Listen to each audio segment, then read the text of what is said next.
광대는 아치 모양으로 3차원으로 이루어져 있습니다. 따라서 광대 축소술은 3차원적인 축소가 필요한 것이어서 절골이 필요하고 고정이 필수적인 것입니다. 또 축소도 당연히 3차원적으로 이루어져야 되겠죠. 것으로는 광대 축소 효과를 보기 어렵고. 안녕하세요. 그랜드TV 시청자 여러분, 하범준 원장입니다. 광대 축소술은 안면윤곽 수술 중에 사각도술과 함께 가장 흔히 시행되는 수술입니다. 오늘은 광대 축소술에 대해서 얘기해 보겠습니다. 얼굴 상중하 3등분을 할 수가 있는데요. 각 부위별로 윤곽선을 결정하는 얼굴뼈 구조물들이 있습니다. 상안부는 두개골이고 중안부는 광대, 하안부는 하악골이죠. 그런데 중안부에 해당되는 광대가 적당한 크기라고 그러면 입체감 되고 참 좋지만은 이게 너무 돌출되어 있으면은 상안부의 관절놀이가 함몰되어 보이고 하안부의 뼈안 부위가 또 함몰되어 보입니다. 이렇게 되면 전체적으로 윤곽선이 울퉁불퉁해 보이게 되고 굉장히 인상이 강하게 보이게 되고 투박하게 보이게 되죠. 광대라고 하는 것은 이렇게 아치 모양을 띠고 있습니다. 그래서 정면, 측면 45도에서 모두가 다 노출이 되게 되죠. 그래서 광대를 알아보는 것도 3D CT를 찍어서 보기 좋습니다.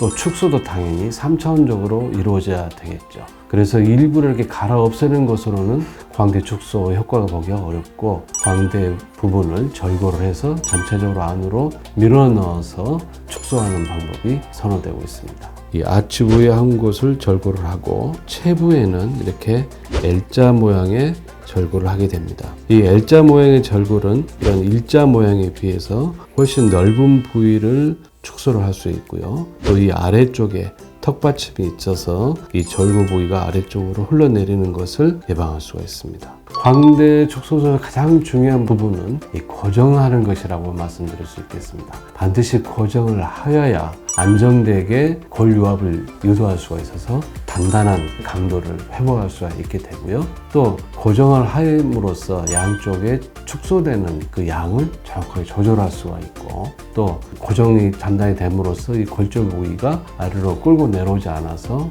골처짐을 예방할 수가 있는 것입니다. 광대는 얼굴의 중안부를 이루고 있는 것입니다. 그래서 얼굴 살이 빠지게 되면은 광대가 두드러지게 돼서 관자놀이가 함몰되어 보이고 뺨이 함몰되어 보이죠. 그래서 광대를 축소하면서 동시에 관자놀이나 뺨에 지방을 넣어주면 더 좋은 부드러운 윤곽선을 얻을 수 있습니다.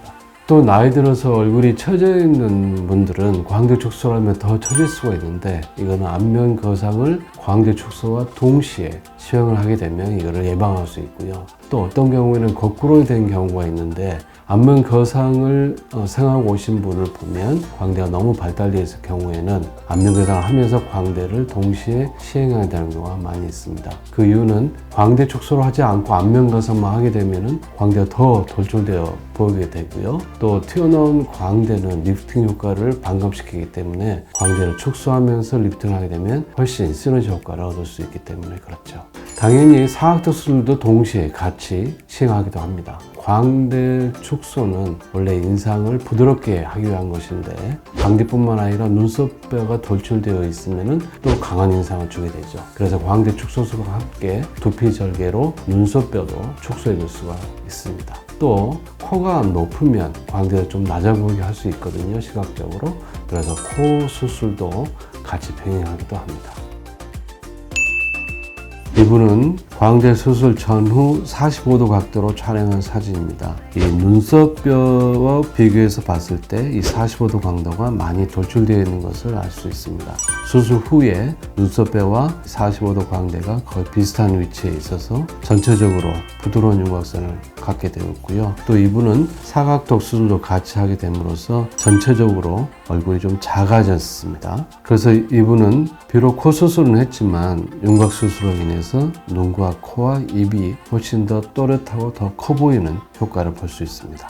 이분은 광대 수술하고 난 후에 수개월 지난 전후 사진입니다. 마찬가지로 눈썹뼈에 비해서 45도 광대가 수술 전에는 많이 돌출되어 있었는데, 지금은 눈썹뼈가 거의 같은 위치에 있음으로써 전체적으로 부드러운 윤곽선을 갖게 되었고요. 마찬가지로 얼굴 전체 크기가 줄어들면서 눈과 코와 입이 더 훨씬 커 보이고 또렷해 보입니다. 사각턱 수술은 뼈를 절제해서 없애는 수술이지만 광대 수술은 안으로 밀어넣고 고정하는 수술입니다. 따라서 골절 부위가 뼈가 유합이 잘 이루어져야 되는데요. 이건 최소한 3개월이 걸리게 되죠. 그래서 3개월 동안 이 광대 부위를 눌러서는 안 되니까 밤에 부드러운 베개를 사용하는 게 좋겠고, 또 씹는 근육이 광대에 연결되어 있기 때문에 너무 세게 씹거나 또 너무 입을 크게 벌리는 것은 3개월간 삼가하는 게 좋겠습니다. 또 마찬가지로 입안 절개선이 있기 때문에 2주간 입안을 잘 청결하게 관리하고 부드러운 음식을 뜨겁지 않게 드시는 게 좋겠고, 이 3mm 정도에 계속 얼굴이 붓게 되어 있는데 그거를 수명보다 좀 높게 유지함으로써 초기에 얼굴을 덜 붓게 하면 빨리 일상으로 복귀할 수가 있을 것입니다. 당연히 눈 주변에 얼음찜질이 도움이 될 수 있고 수분을 너무 많이 섭취하는 것도 피하시는 게 좋겠습니다. 그러면 실제로 내원하신 분들이 많이 물어보시는 질문 위주로 답변을 해보겠습니다. 광대 축소를 입안 절개로 하면 볼처짐이 심하게 올까요? 결론적으로 말씀드리면 단단히 고정을 하면 볼처짐 걱정은 안 하셔도 되겠습니다. 만약에 고정을 하지 않게 되면 이 절골 부위가 아래쪽으로 흘러내려오면서 피부를 끌어당기게 되죠. 그래서 단단한 고정이 필수적인 것이고요. 또 젊으신 분들은 피부에 탄력이 많기 때문에 실제로 그 광대가 축소되는 정도는 충분히 흡수가 가능합니다. 그러나 나이가 많이 드셔서 피부에 탄력이 없고 처져 있는 분이라고 하면 안면 거상술을 동시에 시행하면 이를 예방할 수가 있습니다. 광대 축소술과 큐피니스 지방 이식을 함께 해도 될까요? 네, 광대 축소술을 하면서 지방 이식도 가능합니다. 특히 이마나 관자놀이는 전혀 겹치지 않기 때문에 문제가 없고요. 또 팔자주름이나 뺨 같은 데도 지방 이식 가능합니다. 그러나 사각턱 수술과 동시에 했을 경우에는 다른 부분은 몇 개월 후에 시행하기도 합니다. 광대는 아치 모양으로 3차원으로 이루어져 있습니다. 따라서 광대 축소술은 3차원적인 축소가 필요한 것이어서 절골이 필요하고 고정이 필수적인 것입니다. 오늘도 제 영상이 많은 도움이 되기를 바랍니다. 시청해주셔서 감사합니다.